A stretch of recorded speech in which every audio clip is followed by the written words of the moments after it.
प्यारे बच्चों, इंग्लिश के ऑनलाइन क्लास में आपका स्वागत है। पिछली कक्षाओं में हमने जाना था, जो पिछला हमारा क्लास हुआ था उसमें हमने बताया था आपको कि प्रेजेंट परफेक्ट टेंस का आइडेंटिफिकेशन क्या है, उसका फॉर्म क्या है, निगेटिव फॉर्म क्या है, इंट्रोगेटिव फॉर्म क्या है, इंट्रोगेटिव प्लस निगेटिव फॉर्म क्या है, और उसका लास्ट फॉर्म हम जान रहे हैं। प्रेजेंट परफेक्ट टेंस के वाक्यों को WH क्वेश्चन में बनाने का नियम, अर्थात यह है हमारा WH क्वेश्चन फॉर्म। इसमें पहले मैं पूर्व की कक्षाओं में आपको बता चुका हूं कि WH क्वेश्चन उसे कहते हैं जो क्वेश्चन वर्ड से शुरू होते हैं। क्वेश्चन वर्ड किसे कहते हैं? What, where, how and why इत्यादि। और इसका जवाब हम यस या नो में नहीं दे सकते हैं, तो सबसे पहले हम क्वेश्चन वर्ड लिखेंगे। What, where, when, why, how, etc। और भी अदर वर्ड हो सकते हैं। हैज या हैव का प्रयोग अकॉर्डिंग टू सब्जेक्ट, अर्थात कर्ता के अनुसार हमें करना है कि हैज कहां लगेगा और हैव कहां लगेगा। उसके बाद नॉट है। नॉट इसको ब्रैकेट में दिया गया है, कोष्टक में दिया गया। क्यों? अगर वाक्य में नहीं है तो नॉट का प्रयोग करेंगे, यदि वाक्य में नहीं है तो हम नॉट का प्रयोग नहीं करेंगे। उसके बाद वर्ब का तीसरा रूप अदर वर्ड इंट्रोगेशन मार्क्स। मैं बता चुका हूं इसमें ऑक्सिलरी वर्ब हैज और हैव है। हैज हैव का प्रयोग हम कहां करते हैं? First person I we, second person you, third person plural they, और प्लुरल बहुवचन के साथ हम हैव का प्रयोग करते हैं, जबकि थर्ड पर्सन सिंगुलर के साथ हैज का प्रयोग करते हैं। ही, सी, इट, यह सिंगुलर के साथ। अब हम इसको कैसे ट्रांसलेट करेंगे, इसका ट्रांसलेशन कैसे बनाएंगे, उसके बारे में मैं आपको बता चुका हूं। एज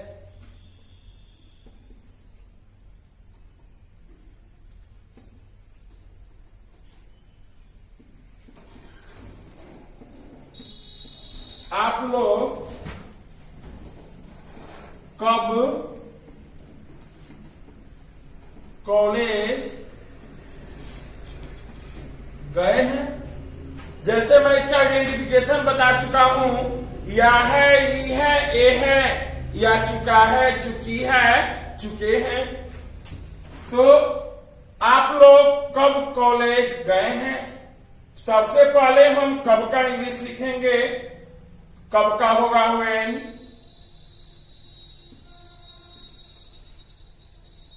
उसके बाद ऑक्सिलरी वर्ब हैज या हैव लगाना है। आप लोग है यू सेकेंड पर्सन, इसके साथ हैव लगेगा। When have you gone to college. Go का तीसरा रूप गो एंड गॉन होगा, और इसमें नॉट नहीं लगाएंगे क्योंकि इस वाक्य में नहीं है। आइए एक और एग्जाम्पल हम देखते हैं। वह क्यों नहीं टेनिस खेली है?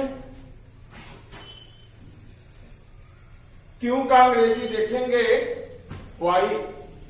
सबसे पहले हम लिखेंगे वाई।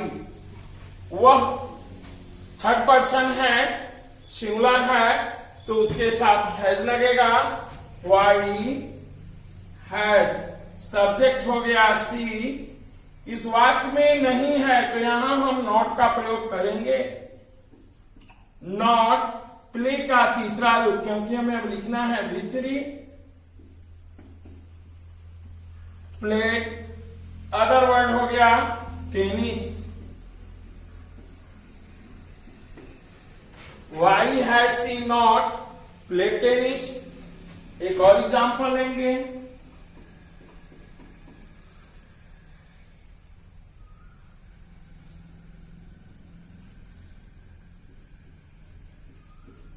वे लोग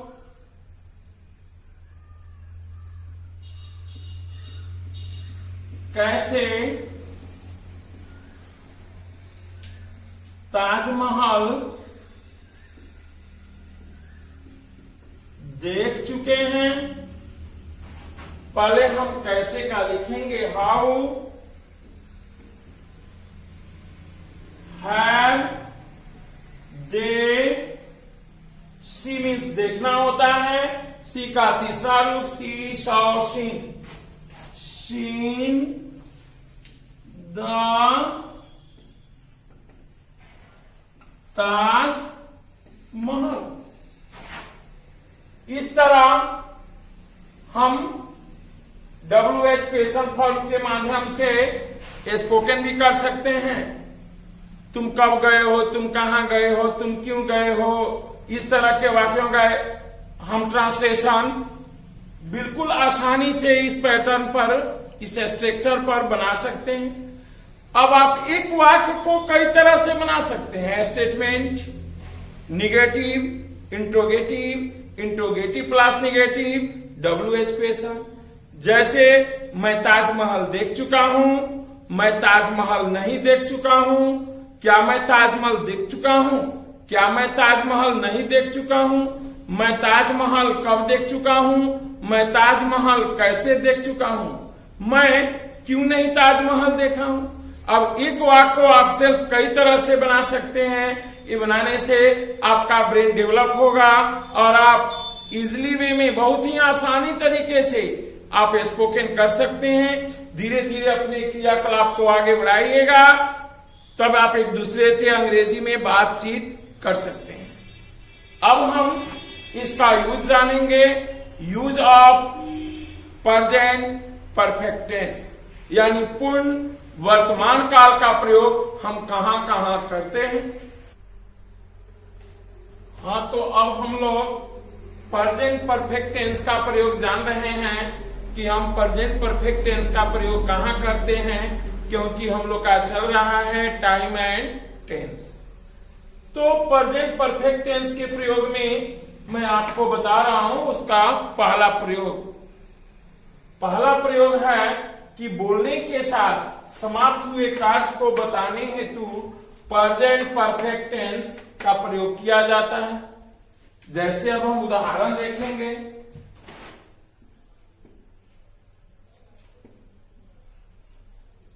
जैसे उदाहरण है, मैं अभी अभी अपना काम समाप्त किया हूं। मैं आई के साथ ऑक्सिलरी हैव लगेगा, जो मैं पहले बता चुका हूं। इसके स्ट्रक्चर में I have just finished my work. मैं अभी अभी अपना कार्य समाप्त किया हूं, यानी बोलने के साथ समाप्त हुए कार्य को बताने के लिए या बताने हेतु हम इस टेंस का, यानी प्रेजेंट परफेक्ट टेंस का प्रयोग करते हैं। दूसरा एग्जांपल, दूसरा उदाहरण देखेंगे। जैसे हम लोग कभी हवाई जहाज से यात्रा नहीं किए हैं। We have never travelled by aeroplane. अब मैं बता दे रहा हूं आप लोगों को इसका दूसरा प्रयोग है कि पास्ट में हुए कार्य को बताने हेतु जिसका प्रभाव वर्तमान में जारी हो, यानी पास्ट में हो गया है लेकिन उसका प्रभाव अभी जारी है, उसके लिए हम प्रेजेंट परफेक्ट टेंस का प्रयोग करते हैं। जैसे जैसे में आप देखेंगे वे लोग लाल किला देख चुके हैं। They have seen the red fort. देखे हैं पास्ट में, लेकिन उसका प्रभाव अभी भी जारी है, इसलिए इसके साथ हम प्रेजेंट परफेक्ट टेंस का प्रयोग करते हैं। अब हम इसका यूज 3 यानी प्रयोग नंबर 3 जानेंगे। अवधि विशेष की आदत यानी हैबिट को बताने हेतु जो वर्तमान तक जारी हो, उसके लिए हम प्रेजेंट परफेक्ट टेंस का प्रयोग करते हैं। अब देखिए, जो विशेष की आदत हो उसको निर्दिष्ट करने के लिए हम प्रेजेंट परफेक्ट टेंस का प्रयोग करते हैं। एज जैसे में देखेंगे, जैसे मैं अपने भविष्य के लिए पैसा जमा किया हूं।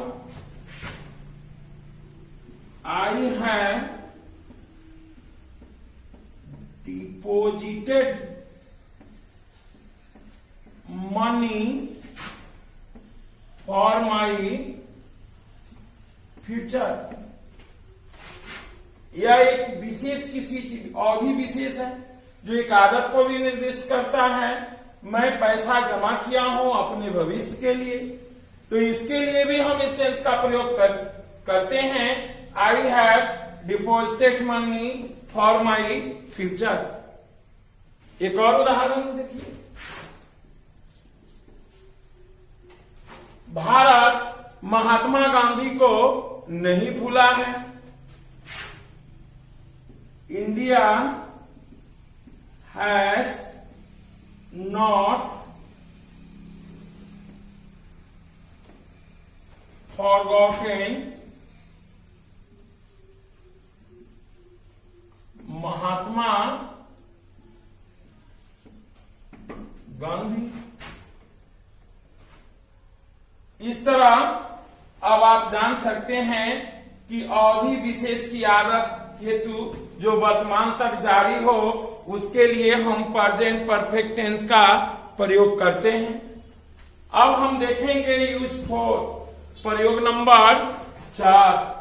भूतकाल में संपन्न कार्य जिसे वर्तमान में भी दोहराया जा सकता है को बताने के लिए प्रेजेंट परफेक्ट टेंस का प्रयोग किया जाता है। जैसे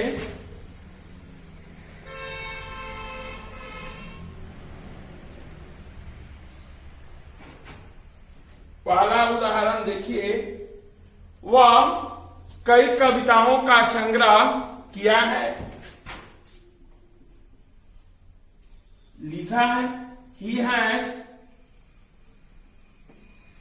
कंपोज्ड मेनी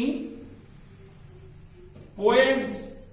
एक और उदाहरण देखिए, जैसे मैं पटना जैविक उद्यान में बंदरों को देखा हूं।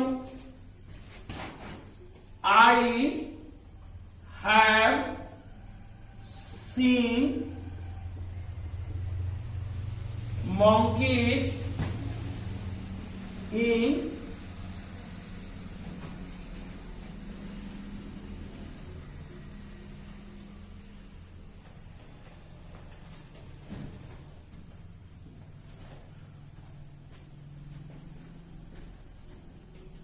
botanical garden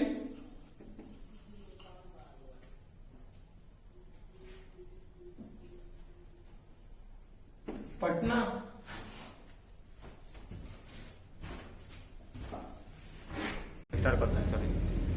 अब वो एक चीज आपको ध्यान देने जो है, I have seen monkeys in botanical ना होके यहां होगा बायोलॉजिकल। बायोलॉजिकल जैविक, क्योंकि बायोलॉजी के 2 पार्ट्स होते हैं, बोटनी और जूलॉजी। तो एक होता है वनस्पति विज्ञान और एक होता है जैव विज्ञान। तो यहां होगा बायोलॉजिकल गार्डन पटना।